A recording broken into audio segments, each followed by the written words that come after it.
Melihat dalam artian Anda dan saya dalam segala perjalanan hidup kita, kapan saja, di mana saja, orang-orang yang telah dikuduskan, yang dengan kekuatan roh menjaga kekudusan, Anda dan saya bisa merasakan kehadiran Allah kapan saja, di mana saja, dalam keadaan apa saja. Yuri Gagarin, kosmonot Uni Soviet yang pernah injak kaki di bulan, seorang ateis. Dia pulang dari bulan, diwawancarai oleh banyak wartawan, reporter TV, dan dia komentar panjang lebar. Dia bilang apa? Saya sudah ke bulan, saya lihat tidak ada neraka, tidak ada surga, Allah juga tidak ada. Tetapi kemudian seorang pendeta balas tulisannya atau komentarnya. Pendeta itu bilang apa? Kau tidak lihat apa-apa karena lu pakai itu O2 di itu kapsul, itu pesawat angkasa luar. Coba tadi lu cabut, lu langsung lihat neraka. Aku berkata kepadamu, kasihilah musuhmu, berbuatlah baik bagi yang membencimu, mintalah berkat bagi yang mengutuk, berdoa bagi yang mencacimu. Kalau pipi kirimu ditampar, berikan juga pipi kanan. Aku yang memilih kalian. Terpujilah Allah yang suci. Kami mengucap syukur bahwa saat ini karena kemurahan Tuhan, kami semua ada karena belas kasihan-Mu itu nyata dalam hidup kami. Kami tidak sanggup membalas kasih-Mu, namun kami rindu Tuhan terus memakai kami, seluruh hidup kami, bagi kemuliaan nama-Mu. Kami menyadari bahwa dalam perjalanan hidup kami sebagai orang yang sudah percaya, bahkan sudah pasti selamat, kami seringkali mengalami proses, dan dalam proses itu kadang kami gagal, kami jatuh, atau mungkin kami kompromi, dosa, dan lain sebagainya. Tapi terima kasih saat ini di hadirat-Mu Engkau menerima kami lagi. Kami mohon biar melalui seluruh rangkaian ibadah ini, teristimewa firman yang akan kami dengar benar-benar membuat kami semakin kuat, membuat kami semakin dewasa, membuat kami semakin mencintai-Mu, dan membuat kami bisa menyelesaikan perlombaan iman ini sampai finish. Terima kasih karena sudah mengampuni kami. Terima kasih karena mau berfirman kepada kami. Demi nama Tuhan Yesus, Tuhan dan Juru Selamat kami, pusat pujian penyembahan dan pusat pemberitaan semua hamba Tuhan dari dulu, sekarang, sampai kiamat nanti. Kami berdoa, dan semua yang rindu firman-Nya, satu hati kita berkata, amin. Tepuk tangan yang meriah bagi Tuhan. Silakan duduk Bapak Ibu jemaat terkasih, dan juga kawan-kawan pelayan yang luar biasa. Shalom. Puji Tuhan jemaat sekalian dan kawan-kawan pelayan yang diberkati Tuhan, dan juga semua orang percaya lain yang sedang mengikuti ibadah ini atau pemberitaan firman Allah ini melalui media sosial. Tuhan memberkati kita semua. Kita bersyukur bahwa kita, karena anugerahnya, kita menjadi orang Kristen. Orang Kristen itu pusatnya adalah Kristus, dan harus jujur, sebenarnya Kristus itu adalah pusat seluruh dunia, pusat seluruh alam semesta. Ya, Kristus itu adalah pusat penyembahan semua orang, itu sebenarnya begitu. Tetapi karena dosa bekerja sehingga manusia yang harusnya diciptakan sebagai makhluk rohani. Makhluk rohani itu makhluk yang menyadari adanya pusat pujian penyembahan, kurang lebih begitu pembahasan saya. Tetapi karena dosa, maka yang harusnya menjadi pusat pujian penyembahan tidak menjadi pusat pujian penyembahan lagi. Yang harusnya pusat pujian penyembahan itu adalah Sang Pencipta, ternyata Sang Pencipta tidak menerima itu lagi. Tapi kemudian mulai lari kiri kanan, menyimpang sana sini. Bahkan ada ciptaan yang kemudian menjadi pusat pujian penyembahan. Makanya ada orang yang menyembah patung, menyembah pohon, menyembah di kuburan, atau penyembahan-penyembahan yang ditujukan kepada hal-hal yang bukan Allah atau hanya sekedar ciptaan. Namun kita bersyukur sebagai orang Kristen. Maka dari itu saya bilang, kenapa kita bersyukur menjadi orang Kristen? Karena kita dihidupkan kembali, saudara-saudara, sehingga kita bisa memuji, menyembah Allah yang benar. Ya, orang bisa menyembah Allah yang benar, tapi kalau dengan cara yang salah, itu sama dengan menyembah Allah yang salah. Ya, mungkin Allah yang dia maksud benar, tapi kalau jalannya salah, caranya salah, maka itu menyalahi hukum pertama dan hukum kedua dari 10 hukum Allah. Jangan ada padamu Allah lain, ya. Jangan membuat patung berupa apapun, mau yang model kayak di langit, mau model malaikat kah, model Tuhan sekalipun, atau yang ada di air, atau yang ada di mana saja untuk disembah, itu tidak dibenarkan. Ya, kita kenapa saya bilang bersyukur jadi Kristen? Menyembah Allah yang benar, dengan cara yang benar, lewat jalan yang benar. Nah, ini kan anugerah luar biasa, saudara-saudara. Makanya kenapa kita harus bersyukur.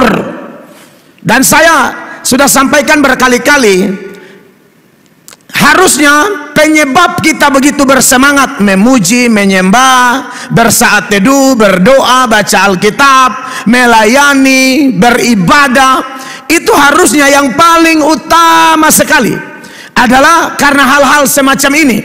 Mengenal Allah yang benar, menyembah Allah yang benar, dengan jalan yang benar, dengan cara yang benar. Menyembah Allah dalam keadaan yang sudah benar. Karena kalau menyembah Allah tapi belum percaya Yesus, belum selamat, itu menyembah sia-sia. Orang-orang dalam Matius 7 ayat 21 sampai 23 itu orang-orang pelayanan. Orang-orang bernubuat, usir setan, bikin mujizat.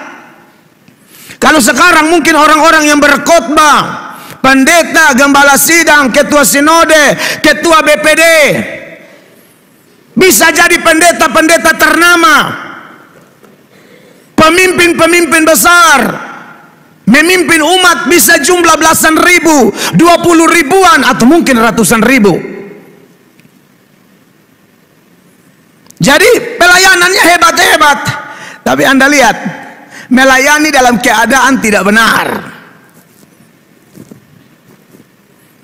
Maka dari itu saya pikir yang harus menjadi pokok syukur, pujian, penyembahan kita semua, sekali lagi karena Allahnya benar, caranya benar, jalannya benar, keadaan penyembahnya sudah benar.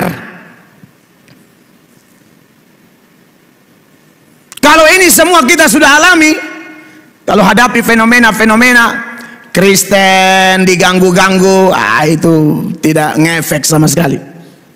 Kristen diserang, ajaran Kristen diserang, iman Kristen diserang, pusat pujian penyembahan Kristen diserang, itu biasa-biasa saja, tidak ngaruh. Karena orang yang sudah ada di dalam hal-hal yang saya katakan tadi, memahami bahwa segala sesuatu itu terskenario. Oleh siapa? Oleh Allah Tritunggal. Siapa Allah Tritunggal? Karena kaitan dengan skenario, Dia adalah sang sutradara agung. Jangankan keselamatan jiwa kita, jangankan hal-hal berkat, hal-hal seputaran kutuk, makian, cacian, serangan, itu sudah diatur oleh Tuhan. Makanya beberapa waktu yang lalu saya bilang, Bapak Ibu kalau dengar khotbah baik-baik. Karena biasanya khotbah ini hari belum relevan besok, tapi 1 minggu relevan, 2 minggu lagi relevan, 1 bulan lagi relevan. Jadi perlu merekam khotbah di memori kita dengan baik. Makanya kenapa dengar khotbah itu harus berdoa, minta Roh Kudus pimpin baik-baik. Kalau tidak, datang kosong pulang kosong, datang kompromi dosa pulang kompromi dosa, datang jahat pulang jahat, tidak akan dapat apa-apa.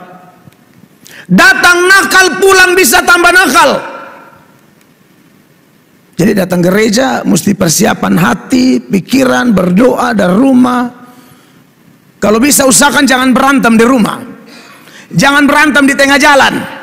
Itu mengganggu saudara-saudara. Pas masa berdoa baru ingat tukang ojek pemuka itu pengaruh loh.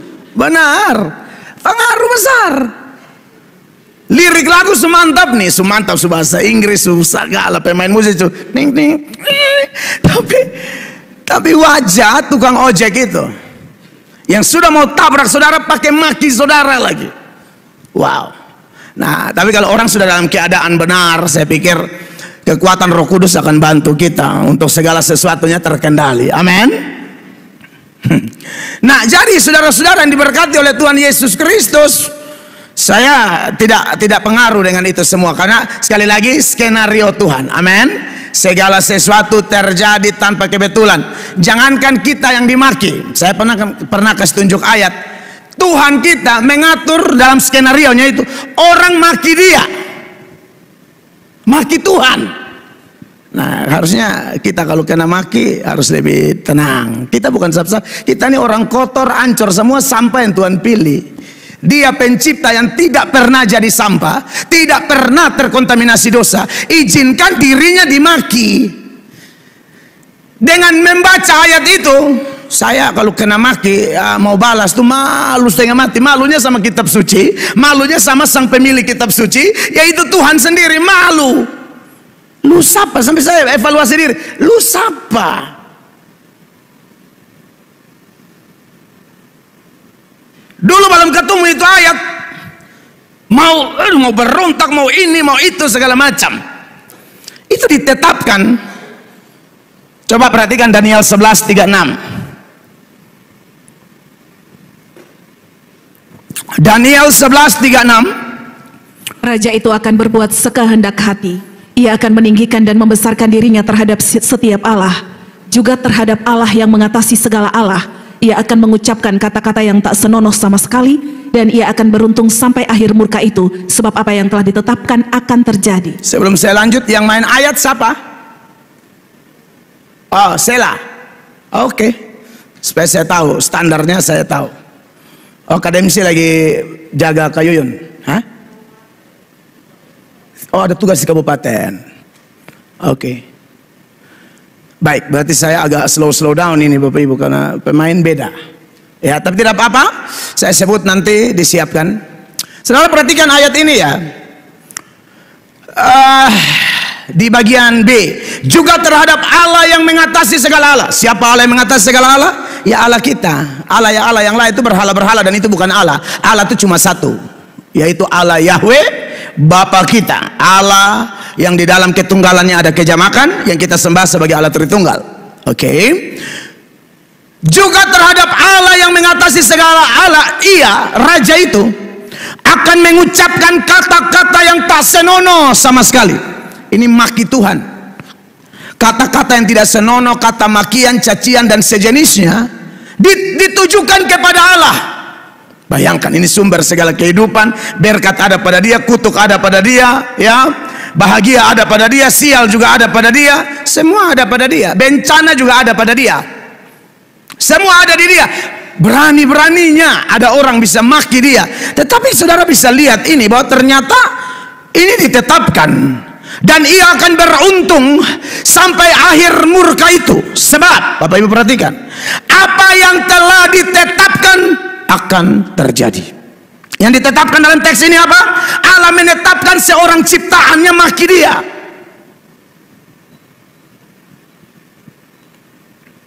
Makanya ketika dia menjelma menjadi manusia, firmannya, kalimatnya nuzul jadi orang, dia sering dimaki juga, ya kan? Kita sudah dengar ini. Saya hanya mau ajarkan ini lagi supaya Bapak Ibu dan saya, orang Kupang bilang dada harus kuat, mental harus kuat. Jangan berharap hidup tuh latih, jangan terlalu kena puji terus. Memang pandangan para pakar psikologi, orang medis, karena tubuh manusia itu sebagian besar terdiri dari cairan, maka kalau dengar kata-kata kutuk makian itu akan drop. Karena ada penelitian seorang dokter atau dokter begitu, saya lupa namanya, dari Jepang. Dia itu taruh air di gelas, lalu dia marah-marah itu air. Lalu setelah dibawa ke laboratorium atau apa, diproses, ternyata bentuknya memang hancur. Sebaliknya kalau air di gelas itu dia nyanyi, dia puji, dia angkat lagu-lagu yang bagus. Aduh, itu jadi kristal-kristal yang indah. Makanya kenapa kita kalau dengar kata-kata kasar, kata-kata makian, kita drop. Itu memang ilmiah. Sebaliknya kalau kita dipuji itu, kita bahagia, kita senang. Ya saran saya sih kita kalau bisa memuji ya. Memuji dengan jujur, memuji dengan benar. Jangan kata-kata kasar. Harus memuji, karena Amsal pasal 15 ayat 1 itu bilang kalau omong yang lemah lembut itu enak sekali dengarnya. Perhatikan. Jawaban yang lemah lembut meredakan kegeraman, tetapi perkataan yang pedas membangkitkan marah. Jadi kalau kita ngomong yang lembut kepada suami, kepada istri, kepada anak, kepada kawan pelayanan, kepada pembantu, asisten, pegawai, anak buah, itu enak sekali. Ini kita semua dilatih untuk tahan mulut. Jawab juga kalau bisa tepat waktu, jangan tidak tepat. Coba lompat ke ayat 23 kalau saya tidak salah. Oh, saya salah di sini ternyata ya. Oh iya, betul itu maksud saya. Seseorang bersuka cita karena jawaban yang diberikannya, dan alangkah baiknya perkataan yang tepat pada waktunya. Itu enak sekali. Ini firman ajar loh ya. Bapak ibu yang berumah tangga hati-hati. Laki baru bilang, ini apalagi bini begini buntiana pun keturunan. Kau harus bertobat. Laki baru mau hela napas nih. Hei, kok kenapa harus curiga bahwa laki itu harus salah gitu loh. Tolong ya Bapak Ibu, ini dua ayat. Ingat di Amsal 15 ayat 1 dan ayat 23. Ayat 1 bilang jawaban lemah lembut itu enak. Suami-suami juga tolong, jangan mentang-mentang yang menghasilkan uang lalu sok bikin istri kayak babu. Atau sebaliknya, ibu gara-gara lu lebih making money lalu kemudian anggap suamimu jongos. Tidak boleh pernikahan Kristen begitu. Jangan ukur pasanganmu dengan pendapatanmu. Kau kurang kenal Kristus. Jawaban itu harus pas. Ini orang Kuba bilang omong di lain, jawab di lain, tapa di lain, nggak nyambung. Banyak orang bercerai itu bukan karena beda iman, satu iman, bilang cinta juga. Hanya ini Mas Parak nih. Cinta amin Alkitabiah, satu iman Alkitabiah. Mengamuk-mengamuknya bikin diri ke Tuhan besar saat harus bertobat Pak. Ada bapak-bapak begitu bertobat, kata-katamu kotor sekali, maki istrimu, maki anakmu. Ada bapak-bapak yang mulu perempuan, mulu seperti orang apa yang mulu-mulu sundal kata Alkitab. Persundalan itu bukan hanya praktek, omongan itu bisa sundal. Saudara baca tuh dari Efesus pasal 5 mulai ayat 1 dulu deh, baru beta kasih tunjuk. Kalau mau omong maki-maki itu sebenarnya perkataan sundal itu. Perhatikan. Sebab itu jadilah penurut-penurut Allah seperti anak-anak yang kekasih. Terus. Dan hiduplah di dalam kasih, sebagaimana Kristus Yesus juga telah mengasihi kamu dan telah menyerahkan dirinya untuk kita sebagai persembahan dan korban yang harum bagi Allah. Ayatnya yang ketiga. Tetapi percabulan dan rupa-rupa kecemaran atau keserakahan disebut saja pun jangan di antara kamu. Disebut saja pun jangan di antara kamu. Sebagaimana sepatutnya bagi orang-orang kudus. Lihat, disebut aja jangan. Tuhan yang bilang, saya cuma baca buat Anda, siapa tahu Anda pernah baca tapi lupa menekankan. Atau lupa coret dengan stabilo menjadi ayat emas. 4. Demikian juga perkataan yang kotor, yang kosong atau yang sembrono. Karena hal-hal ini tidak pantas, tetapi sebaliknya ucapkanlah syukur. Tuhan bilang tidak pantas. Lalu ayat 5 dibilang begini. Karena ingatlah ini baik-baik, tidak ada orang sundal, orang cemar atau orang serakah, artinya penyembah berhala yang mendapat bagian di dalam kerajaan Kristus dan Allah. Setelah ayat 3 dan 4, dia bicara tentang bagaimana menggunakan mulut, kata-kata, lidah. 5 dia bilang, karena ingatlah ini baik-baik, tidak ada orang sundal. Artinya perkataan itu perkataan sundal, itu poinnya. Tidak ada orang sundal, orang cemar, atau orang serakah, artinya penyembah berhala yang mendapat bagian dalam kerajaan Kristus dan Allah. Jadi maksud saya gini, Bapak Ibu, kenapa kau tahu-tahu lari ke sini? Kita ada di posisi harus kena maki, bukan kita yang dimaki. Sampai sini saudara paham? Kita kena maki, bukan kita memaki. Ya, kita ada di posisi harusnya yang siap kena maki, bukan minta ayo maki beta, bukan. Tapi kalau Allah saja menetapkan orang maki dia, masa kita lolos? Maksud saya konsekuensi sebagai pengikut Kristus harus siap dengar kata-kata yang tidak enak. Cacian, makian, serangan, sentilan. Itu harus siap. Kalau ada saudara yang bilang, oh kalau bagaimana proses hukum? Nah, itu hak asasi saudara dan tidak dosa juga. Tapi maksud saya harus siap. Nah kalau yang maki saudara ada 100, Anda mau proses semua. Anda sudah siap sidang dengan 100 orang. Sudah ada kerja lain, hari-hari hanya pi sidang. Nah yang maki Anda ini ada 50 orang. Saya lapor semua, ya sudah sidang semua. Hari-hari pi sidang, sampai Anda untuk kurus-kurus tidak makan. Anda bilang, Bapak sidang. Saya tidak larang Anda lapor polisi, itu negara hukum terserah.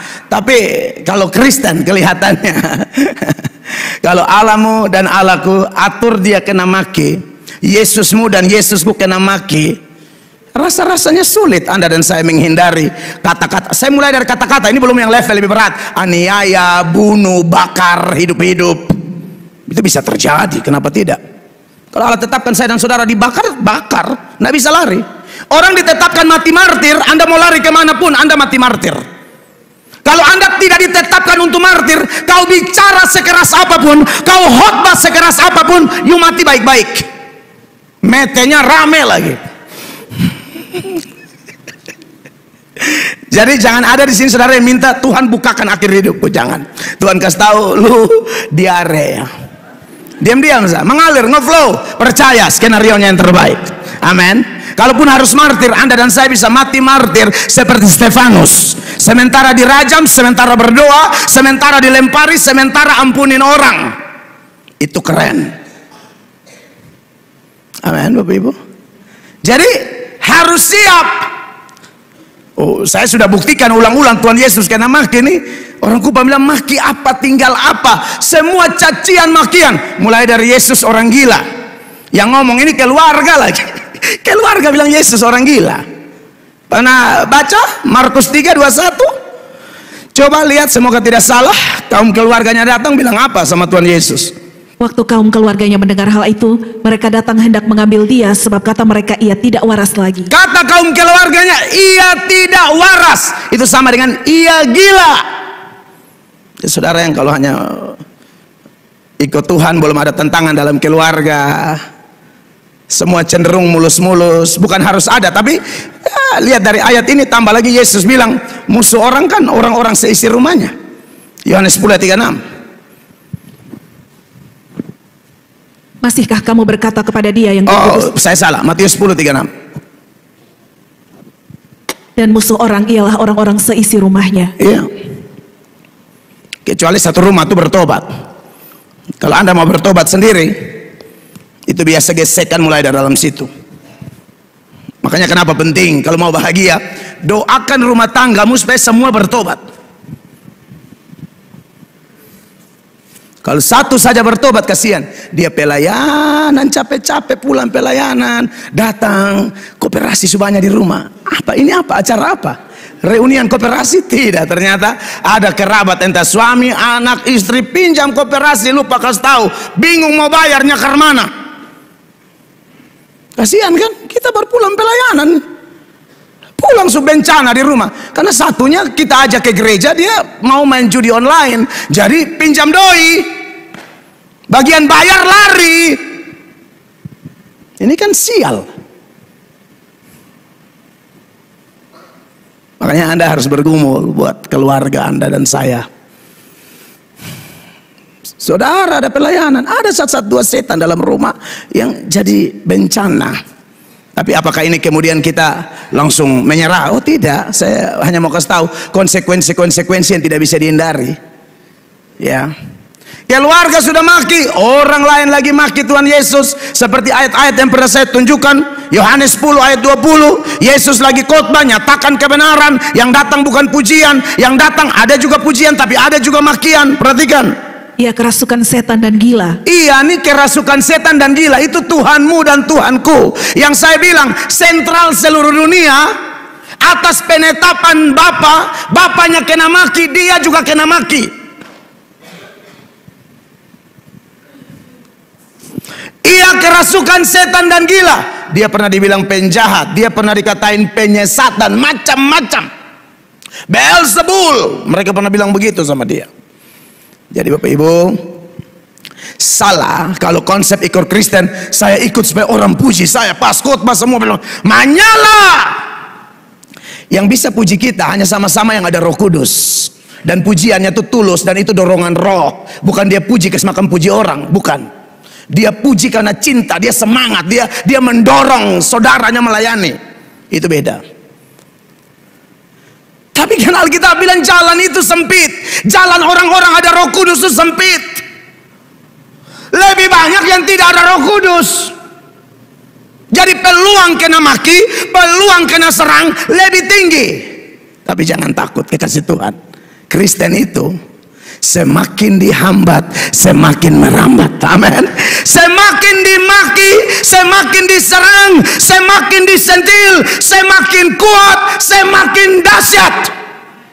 Makanya orang-orang kayak Donditan, Ahmad Kainama, Yahya Waloni, siapapun mereka yang pernah sentil-sentil agama kita, yang serang-serang kitab suci kita, tidak ngaruh. Mereka juga ada dalam skenario Tuhan.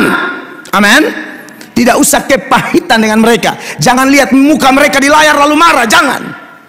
Lalu lihat lalu bilang, Tuhan tetapkan, geser. Amin. Entah apa yang ada di pikiran mereka ketika mereka otak-atik kitab suci kita, tetapi itu tidak ngaruh. Andai kata tidak ada pengkhotbah, tidak ada pendebat, tidak ada pembela iman. Pembela iman itu ada yang ofensif, ada yang defensif ya. Ada yang melakukan pembelaan iman dengan berkhotbah seperti ini. Ada yang memang bersoal jawab, entah tanya jawab, debat resmi, debat spontan atau apapun namanya. Tapi percayalah, poin yang saya tekankan tadi, bahwa Kristen semakin diserang semakin kuat dan dahsyat, tidak tergantung pendebat-pendebat ini, tidak tergantung pengkhotbah-pengkhotbah ini. Tidak. Secara jujur, Tuhan sebenarnya tidak butuh kita. Amin. Toh rencananya yang terbaik. Makanya kenapa kalau kita berkhotbah harus sadar diri kita bukan siapa-siapa. Berkhotbahlah dengan semangat, berdoalah dengan semangat, melayanilah dengan berapi-api. Tapi toh kalau ada kemenangan itu Tuhan, tidak ada pendeta hebat. Jemaat Tuhan di sini dan semua yang dengarkan khotbah ini, Anda dan saya dididik untuk memberi segala glory, segala kemuliaan hanya bagi Tuhan. Kita harus belajar dari Yohanes Pembaptis yang mengatakan Yesus harus semakin besar dan aku harus semakin kecil. Itu hamba Tuhan, itu Kristen yang benar. Amin. Jadi sebenarnya kita bersyukur untuk ini semua, karena rencana Tuhan yang indah itu sedang berlangsung dalam hidup saya dan saudara ketika melalui proses kehidupan, melalui pekerjaan Roh Kudus, melalui pengajaran-pengajaran firman. 3 hal ya: keadaan sekitar, pekerjaan Roh Kudus, dan firman. 3 hal ini Tuhan pakai mendewasakan kita. 3 hal ini Tuhan pakai membuat kita semakin mengenal Dia. Dan saya yakin orang semakin mengenal Allah, semakin tahu dirinya siapa. Makanya Paulus itu tambah kenal Tuhan. Paulus bilang begini, semua orang berdosa, aku paling berdosa. Itu tanda orang tambah kenal Tuhan. Tapi pernah dengar kan penjelasan ini? Sebelum kenal Tuhan, lihat aja goyangannya. Paulus bilang apa? Aku tidak ada cacat. Belum kenal itu. Ya, walaupun dia tokoh agama, dia anggota Sanhedrin, tapi rohnya bermasalah. Pengenalannya akan Allah itu tidak jelas. Ada selubung. Itu hanya rutinitas agamawi. Dia tidak kenal Allah dengan baik. Saudara lihat aja apa yang dia katakan dalam Filipi pasal 3 kan, mulai ayat 4 dan seterusnya. Ini Paulus lagi pegang jabatan agamawi, anggota Sanhedrin, seorang yang sangat terkemuka, pengetahuan akan Tauratnya luar biasa, dan dia Farisi. Farisi itu adalah kelompok ahli-ahli Taurat, imam-imam kepala yang berusaha mentaati seluruh ketentuan-ketentuan Taurat sampai detail-detailnya. Tapi apakah dia kenal Tuhan? Tidak, saudara-saudara. Filipi 3 mulai ayat 4, perhatikan. Sekalipun aku juga ada alasan untuk menaruh percaya pada hal-hal lahiriah, Ya. Jika ada orang lain menyangka dapat menaruh percaya pada hal-hal lahiriah, aku lebih lagi. Aku lebih lagi. Kalau mereka hanya mau andalkan jabatan, posisi, kesibukan, pengetahuan, pengalaman Yudaisme, lu nggak level lu sama gua lu. Kira-kira begitu. Perhatikan. Disunat pada hari ke-8 dari bangsa Israel, dari suku Benyamin, orang Ibrani asli, tentang pendirian terhadap hukum Taurat, aku orang Farisi. Tentang pendirian terhadap hukum Taurat, aku orang Farisi. Dan ini kesaksiannya nyata, bukan seperti oknum-oknum mualaf yang penipu itu, yang bilang pendeta padahal bukan, yang bilang suster padahal bukan, yang bilang anak kardinal. Bayangkan, kardinal itu tidak kawin. Lu dari mana lu bisa jadi anak kardinal? Kan lu anak koster bisa, bahkan ada koster istri 2. Lu anak dari istri mana? Bisa. Tapi kalau anak kardinal, pemimpin Katolik mana kawin? Kok ada yang setelah dicek ternyata bukan Kristen, memang dari Islam sendiri, kan bikin malu, ditegur sama kelompok mualaf center waktu itu. Anda lihat, ini kesaksian asli, bukan kesaksian yang settingan ya. Ini kesaksian bodoh. Saya harap di Kristen tidak ada begitu. Makanya saya bilang yang mantan Islam yang sudah jadi Kristen, sekali lagi belajar Alkitab, bersaksi yang benar, jangan putar-putar. Berani putar beta marah bosong. Karena Kristen tidak butuh dukungan kesaksian bohong. Tidak perlu. Kristen ini hebat karena Yesus, bukan karena kesaksian kita. Kalau dia mau pakai kesaksian kita, syukur, maka bersaksilah dengan jujur. Jangan tambah-tambah bumbu seolah-olah bikin menarik itu kisah. Omong yang pas-pas, jujur aja. Saya bersyukur ada jiwa bertobat, tapi saya tidak mau Kristen, bukan saya sebenarnya, Alkitab, firman Tuhan tidak mau dirinya itu dibantu dengan kesaksian-kesaksian bohong. Kalau Paulus kesaksiannya benar tentang pendirian terhadap hukum Taurat, aku orang Farisi katanya. Itu yang saya bilang, kelompok yang sangat berusaha mentaati seluruh ketentuan-ketentuan Taurat sampai detail-detailnya. Ya, makanya nanti dia bilang, aku tidak ada cacat di ayat 6. Tentang kegiatan aku penganiaya jemaat. Ya, penganiaya jemaat ini juga dianggap berbuat bakti kepada Allah, karena jemaat di sini dianggap sekte orang kafir. Jadi bantai mereka, ya mungkin pemahaman kurang lebih seperti beberapa kelompok radikalisme yang mengatakan darah orang kafir itu halal. Mungkin kurang lebih begitu. Kemudian tentang kebenaran dalam mentaati hukum Taurat, aku tidak bercacat. Tentang kebenaran dalam mentaati hukum Taurat, aku tidak bercacat. Inilah Paulus sebelum kenal Yesus. Jadi kalau ada orang yang terlalu omong-omong tinggi, cek baik-baik, jangan-jangan kau belum kenal Yesus. Omongmu tinggi terus. Cerita lu pelayanan paling hebat, lu pun khotbah paling hebat, lu pun gereja paling hebat, lu pun bapak paling hebat, lu pun mama paling hebat, lu pun laki paling hebat. Semua terserah ada laki lain yang hebat. Beta pun laki. Saudara harus hati-hati, jangan sampai Anda tidak kenal Yesus. Kok omongmu tinggi terus, hatimu angkuh terus, padahal jadi Kristen itu hatinya diubah jadi hati hamba, bukan hati bos atau hati nyonya atau hati Tuhan. Saudara bayangkan kalau rumah tangga semua hati model begini, suami rendah hati, istri rendah hati, takkan ada cinta yang lain. Amin. Takkan ada. Siapa saudara rindu pulang rumah coba laki begini? Hah? Sampai bini telepon bukan panggil suami yang rendah hati. Ya, aduh, berasa itu memang mau gempa bumi ya. Iya kan?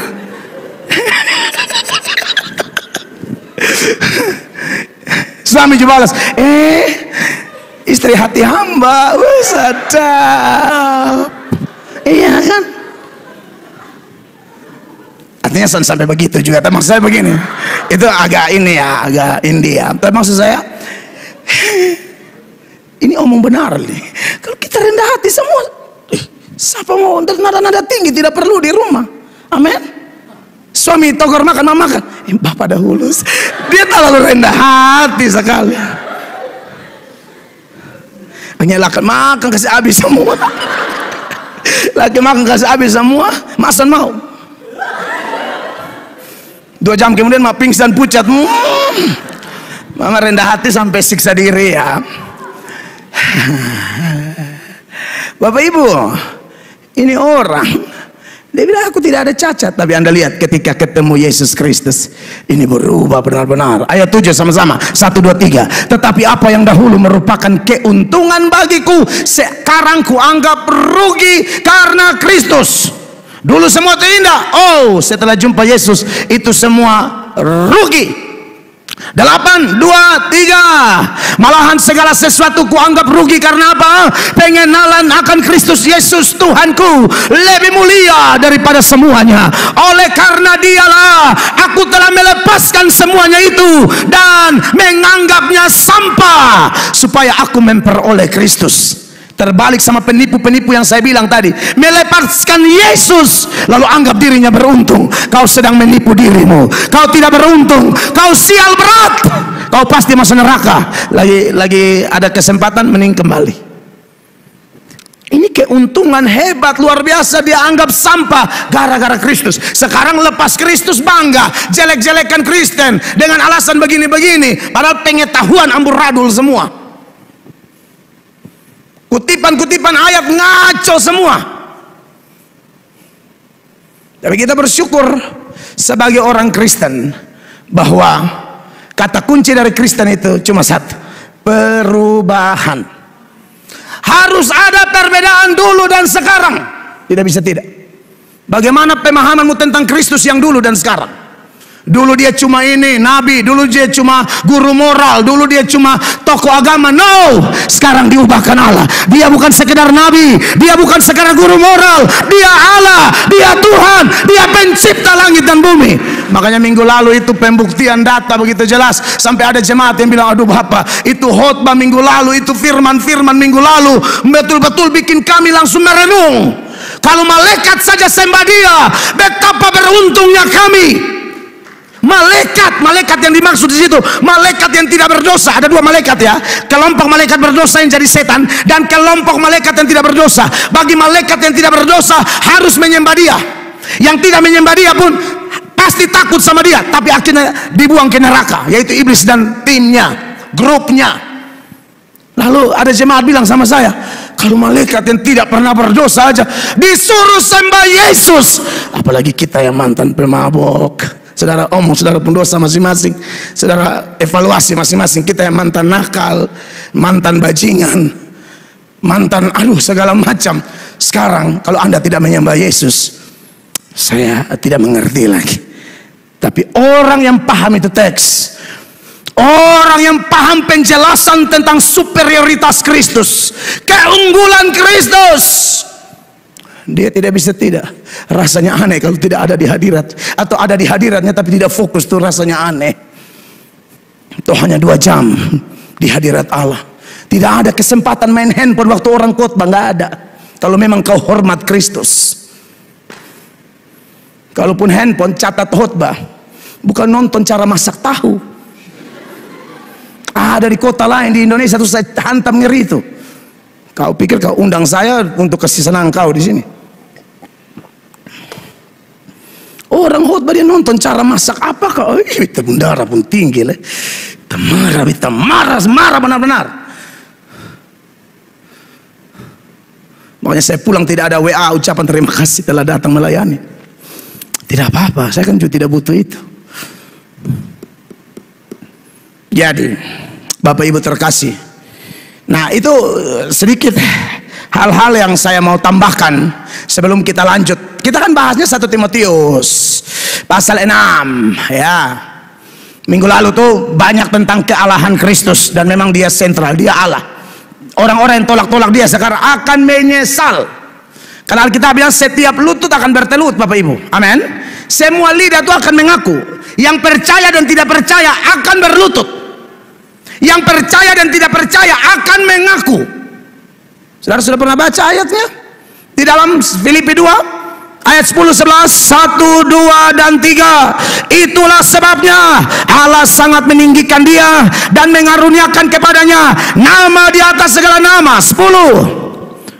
Supaya dalam nama Yesus bertekuk lutut segala yang ada di langit dan yang ada di atas bumi dan yang ada di bawah bumi. 11, 2, 3. Dan segala lidah mengaku Yesus Kristus adalah Tuhan bagi kemuliaan Allah Bapa. Tepuk tangan bagi Tuhan Yesus.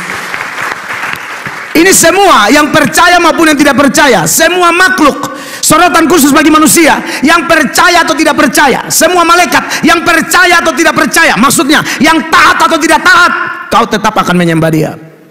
Hanya beda, kalau yang percaya taat setelah berlutut mengaku masuk surga. Mereka yang tidak percaya berlutut silakan, mengaku silakan, tapi tetap masuk neraka.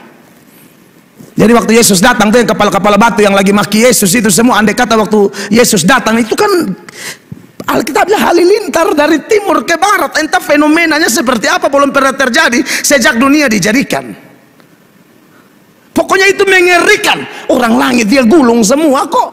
Masa kau tidak tersungkur di pribadi model begitu?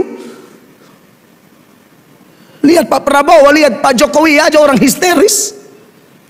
Lihat Dewi Persiksa, orang mau mati. Iya kan? Karena bagian lama cuma lihat di layar, Dewi muncul. Iya kan? Apalagi Tuhan Yesus hanya lihat-lihat di kalender, itu pun tidak benar itu. Apalagi bulan Maret tuh, ya ada koko domba tuh. Iya. Itu kan cuma analisa. Leonardo da Vinci dia lukis itu hanya tafsiran. Aslinya itu wajah penuh kemuliaan sampai Paulus punya mata buta loh waktu penampakan itu. Dan Anda tahu, waktu dia bangkit penuh kemuliaan, dia naik penuh kemuliaan, dia di sorga penuh kemuliaan, dia menampakkan diri kepada Paulus penuh kemuliaan, dan kemuliaannya akan semakin bertambah, dan waktu dia datang, itu puncaknya. Bagaimana tidak tersungkur ini manusia-manusia kurang ajar. Tersungkur tapi terpaksa. Kok malaikat coba diri, lu mau berlutut, injak selalu. Itu ayat tidak ada, tapi maksud supaya saudara kan orang Kupang kan, jadi saya membahasakannya gitu loh. Iya toh? Atau mungkin saya hanya malerok so. Ternyata dia Tuhan nih. Iya, kau harus berlutut. Makanya Anda yang sekarang sudah belajar berlutut, luar biasa. Berlututmu, pujianmu, pengakuanmu dan pengakuanku tidak akan sia-sia. Kita bukan nanti sudah kabar berlutut munafik, no. Kita belajar berlutut dari sekarang. Karena memang segala lutut harus bertelut. Amin Bapak Ibu jemaat. Makanya kenapa? Aduh, itu jemaat bilang bersyukur sekali kalau malaikat aja sembah, kita bisa sembah Yesus tuh. Haleluya. Saya harap itu orang-orang yang sedang dikuasai setan di luar sana dengar ini. Siapa tahu ada peluang terlepas. Tapi kalau son mau ya mati mampus lu di situ. Beta kan so ajak. Haleluya. Amin. Saya kan suka aja, kalau tidak mau, don't pikir kita marah-marah bodoh, itu marah-marah sayang. Hanya ketemu sayang nih begini. Bukan kayak Via Valen sayang, bukan, kita pun tuh sayang, mereka tahu.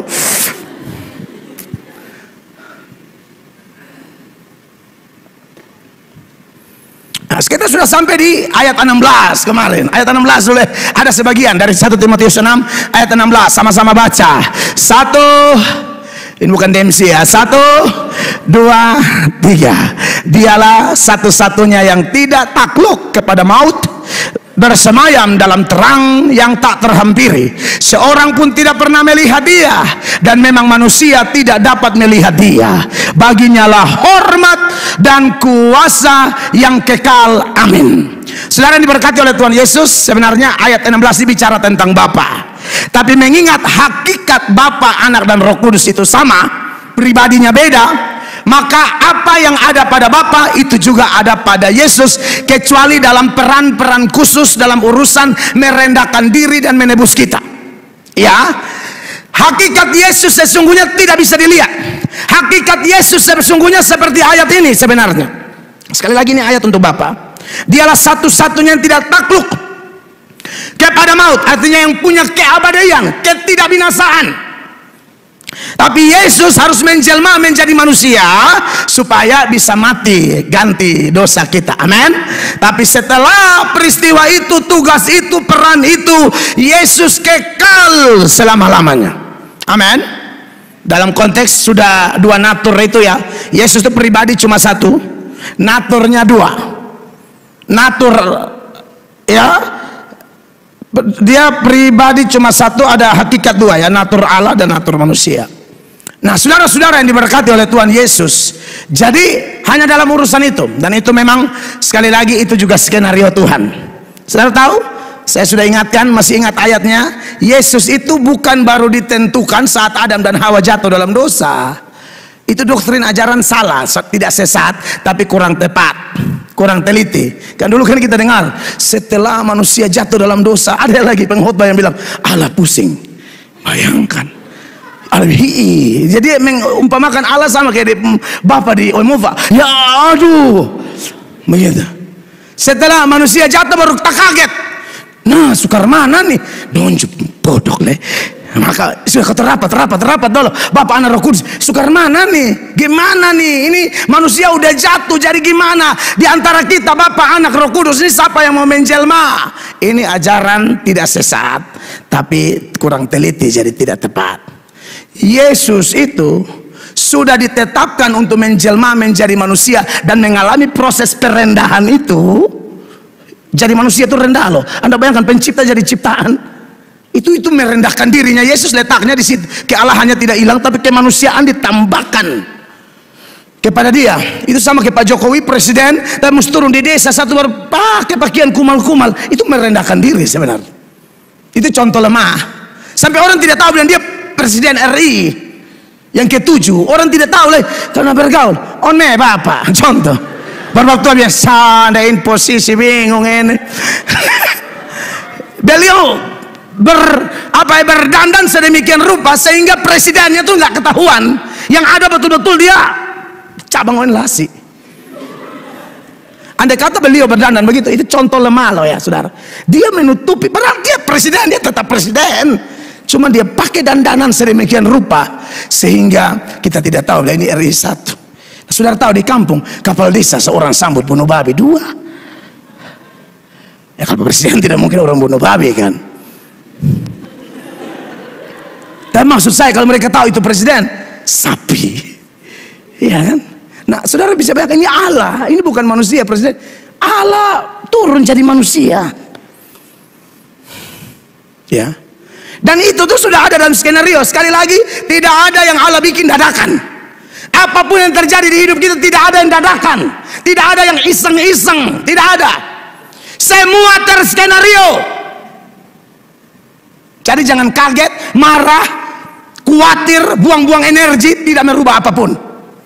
Lebih baik tenang, berdoa, bersyukur dan berkata kalau terlalu berat, Tuhan kuatkan aku memahami rencanamu ini.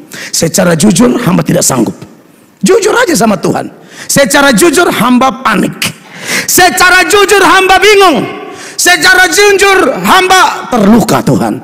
Tolong hamba, sebab rencanamu tidak mungkin gagal. Jadi tolong hamba, hamba yang harus berubah. Tolong hamba. Itu doa yang benar. Mengamuk sudah pikir merubah apa? Tidak ada. Tuhan bilang begitu. Amin.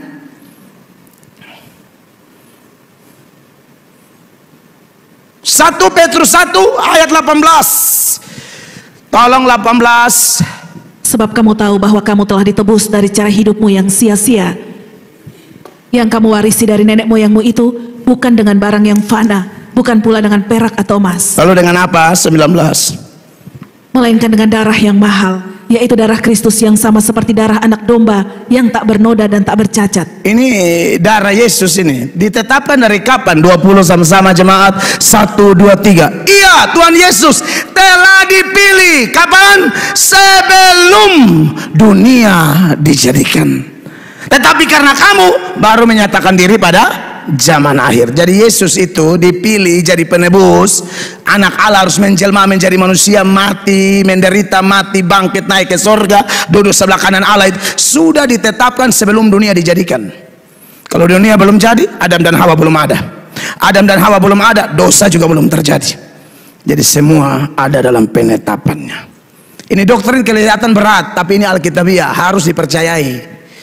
Gembalamu tidak bisa omong copot-copot ayat sembarang. Nah, jadi Bapak Ibu terkasih, tetapi dalam hal-hal yang kealahannya, Bapa apa? Yesus itu. Amin. Kembali kepada 1 Timotius 6 ayat 16 tadi, dikatakan dialah satu-satunya yang tidak takluk kepada maut. Ya, bersemayam dalam terang yang tak terhampiri. Bapak Ibu terkasih, sebenarnya Allah itu tidak bisa dihampiri, tidak bisa. Manusia jatuh ke dalam dosa itu tidak ada yang bisa menghampiri Allah. Coba datang kepada Allah pun menurut pandangan Allah, aduh, tidak benar itu.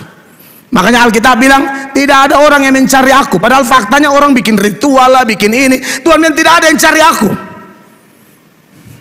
Roma pasal 3 ayat 11. Sama-sama baca 1, 2, 3. Tidak ada seorang pun yang berakal budi, dan tidak seorang pun yang mencari Allah. Artinya ini secara umum Tuhan melihat begitu. Kecuali orang-orang yang dapat anugerah loh ya, beda. Seperti Nuh, Elia itu beda cerita, itu pengecualian. Secara umum Tuhan yang tidak ada orang cari aku. Lalu kenapa ada orang-orang bisa mencari Allah? Itu karena Allah yang membuat orang itu mencari Dia. Amin. Kenapa saudara dan saya mencari Tuhan? Tuhan yang bekerja, makanya kita cari Dia. Kalau tidak bisa. Mana mau kita cari Allah? Mendingan cari perkumpulan yang lain, kumpulan happy-happy, senang-senang, ya, kumpulan hiburan-hiburan. Ngapain datang di hadirat Allah? Tapi faktanya kita ada. Itu karena Allah tarik kita. Ayat-ayatnya sudah sering saya munculkan Bapak Ibu terkasih.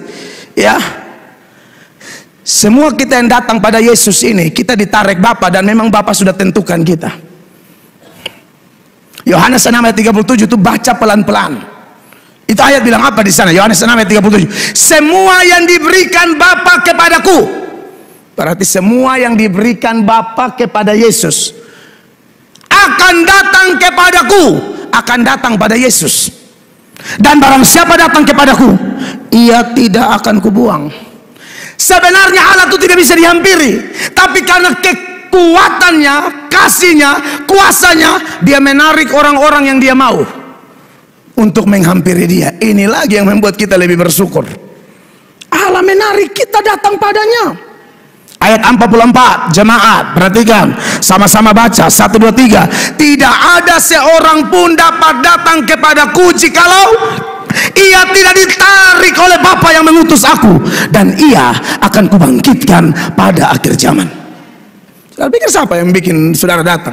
Pendeta Melatuk? Tidak sama sekali. Saudara sebut salah satu pendeta yang Anda nonton di Live. Bukan dia, dia dan saya alat. Dia dan saya alat. Yang tarik Anda Bapa. Ada orang yang puji pendeta sampai lupa puji Tuhan Allah.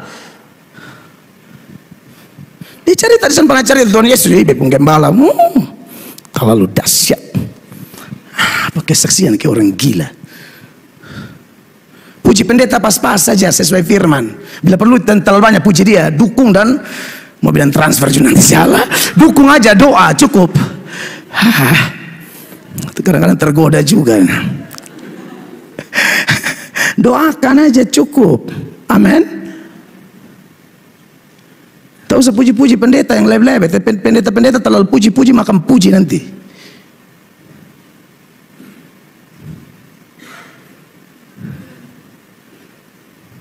Makanya saya omong ulang-ulang, Paulus bilang apa? Aku tanam, Apolos siram, pertumbuhan Allah.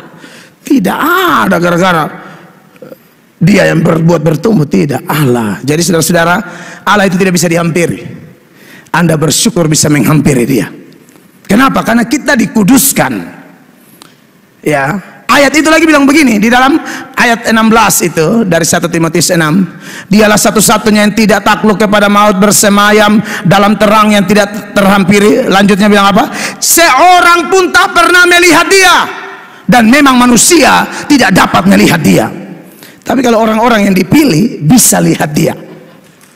Ulang. Tapi orang-orang yang dipilih bisa lihat Dia. Allah itu tidak bisa dilihat, dan masih ada ayat lain yang menuturkan memang Allah tidak bisa dilihat. Saya tambahkan satu ayat ya, Yohanes 1 ayat 18. Tolong baca Yohanes 1 ayat 18. Tidak seorang pun yang pernah melihat Allah, ya. Tetapi anak tunggal Allah yang ada di pangkuan Bapa, Dialah yang menyatakannya. Tidak ada seorang pun bisa melihat Allah. Tapi saya mau kasih penekanan penting dalam poin ini. Tapi kalau Allah mau, saya kayak tadi, tidak ada yang bisa menghampiri dia. Tapi kalau Allah mau, dia bisa menarik orang itu hampiri dia. Tidak ada yang bisa lihat dia. Masih ada ayat lain sebenarnya bisa saya tunjukkan. Tetapi kalau Allah mau, kenapa tidak? Musa itu pernah minta, Tuhan bilang, oke, kasih tunjuk tapi sedikit saya kasih tunjuk bagian belakang saja. Kalau saya kasih tunjuk depan, lu mati. Keluaran 33 mulai ayat 18, kita baca ayat cerita ini perlahan-lahan. Keluaran 33 mulai ayat 18. Saudara perhatikan ya, ini pengecualian ya, perhatikan. Tetapi jawabnya, perlihatkanlah kiranya kemuliaanmu kepadaku. Musa minta. Musa ini memang, ini pembunuh, apalagi emosional, temperamental, kayak gembala sidang Amazing Grace. Minta lihat kemuliaan. Tuhan bilang, oke, kita lanjut dialognya 19. Tetapi firman-Nya, aku akan melewatkan segenap kegemilanganku dari depanmu dan menyerukan nama Tuhan di depanmu. Aku akan memberi kasih karunia kepada siapa yang kuberi kasih karunia. Amen. Dan mengasihani siapa yang kukasihani. Ini yang dikutip Paulus ya di Yohanes 9 Roma 9 ayat 15. Tapi kita tidak usah ke Roma dulu, lanjut 20. Lagi firman-Nya, engkau tidak tahan memandang wajahku, sebab tidak ada orang yang memandang aku dapat hidup. Jadi akhirnya Tuhan kasih tunjuk belakang, mas sedikit itu pun lewat cepat. Kalau tidak mati saudara.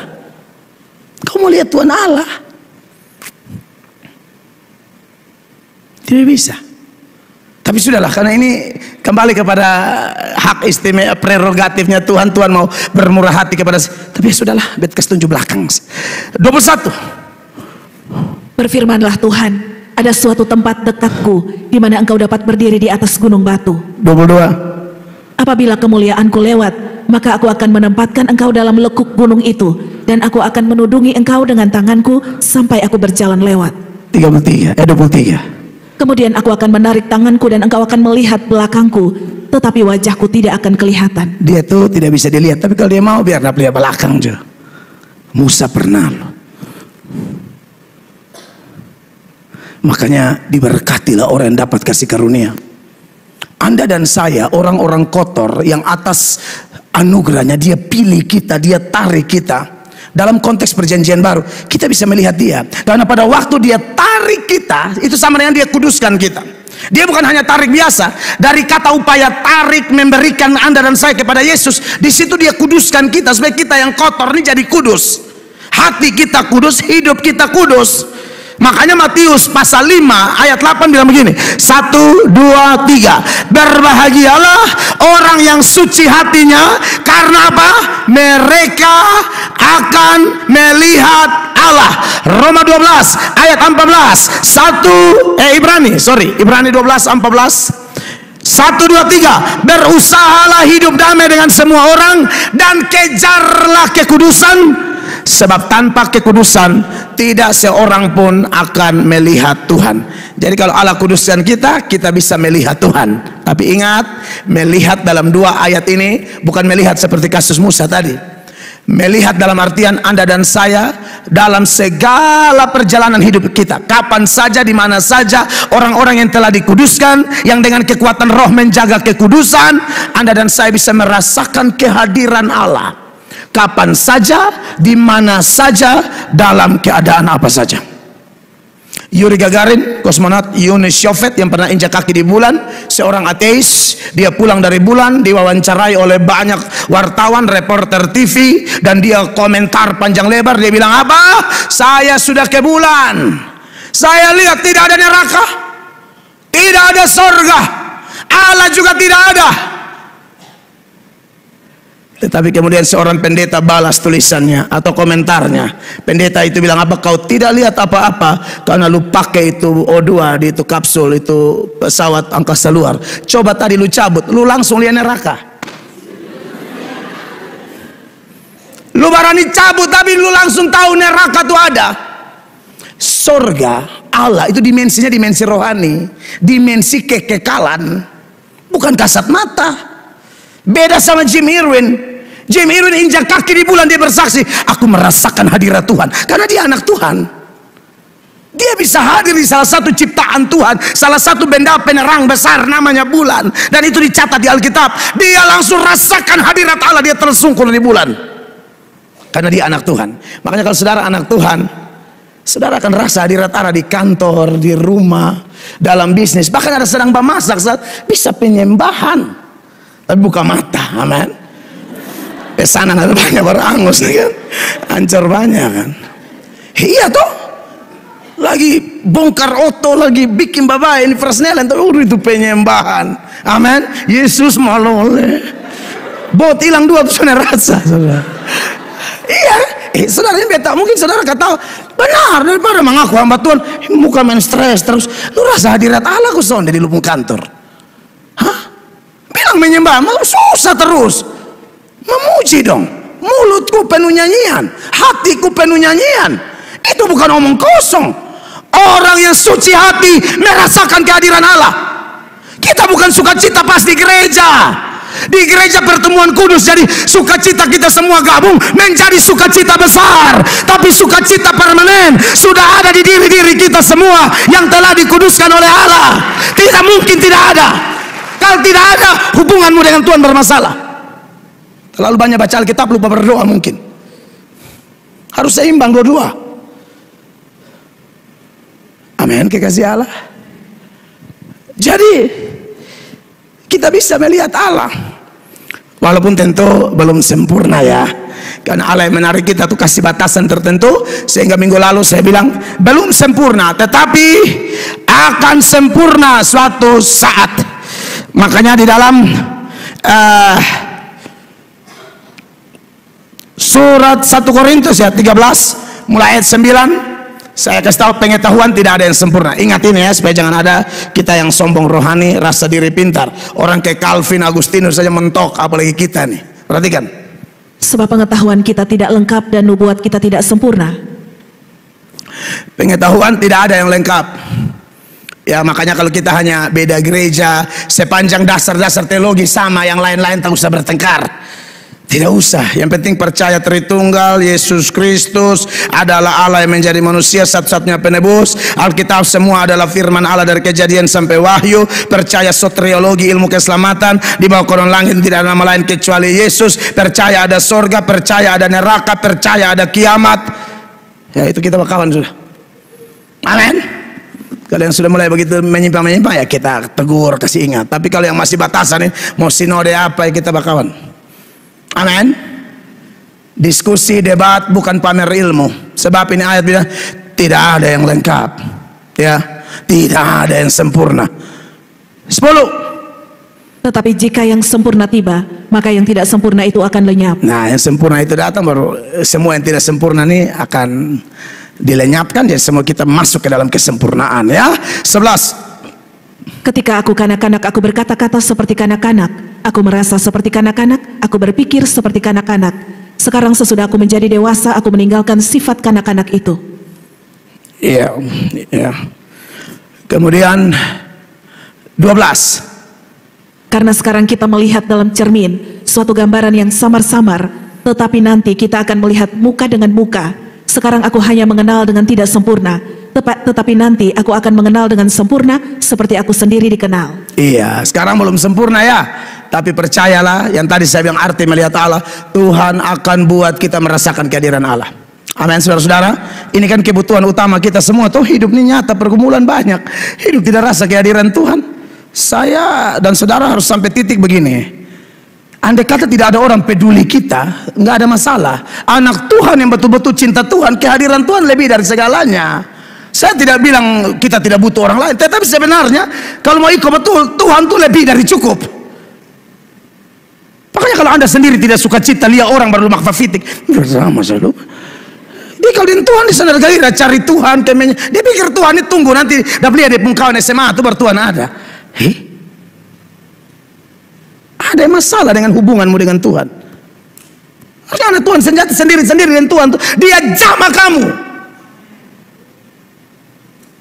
Tolong dulu belajar rasakan kesendirian dengan Tuhan. Jangan tunggu rame baru kasih tunjuk segala rupa. Beta agak kurang suka, kadang-kadang curiga orang-orang begitu. Rame baru kelihatan semangat, sendiri-sendiri bingung nonton film porno. Bertobat kalau ada model begitu. Kau pikir Tuhan tidak lihat? Tapi nanti waktu kita tutup usia, Tuhan izinkan mati masuk surga face to face. Di situ kita akan lihat Tuhan Yesus sungguh-sungguhnya, sebenar-benarnya. Ya, 1 Yohanes 3 ayat 2. 1 Yohanes 3 ayat 2. 1, 2, 3. Saudara-saudaraku yang kekasih, sekarang kita adalah anak-anak Allah, itu pasti. Tetapi belum nyata apa keadaan kita kelak, karena kita masih di bumi pakai baju putih, hijau, kuning kan. Iya kan? Belum tahu nih nanti kita kayak gimana. Akan tetapi kita tahu di sini, kita yakin, kita percaya. Kenapa yakin dan percaya? Allah membuat kita percaya. Firman-Nya membuat percaya kita semakin kuat. Percaya bahwa apa? Bahwa apabila Kristus menyatakan dirinya, dengar, kita akan menjadi sama seperti Dia. Kata itu harus dipersoalkan, jangan diartikan kita jadi Allah, ya.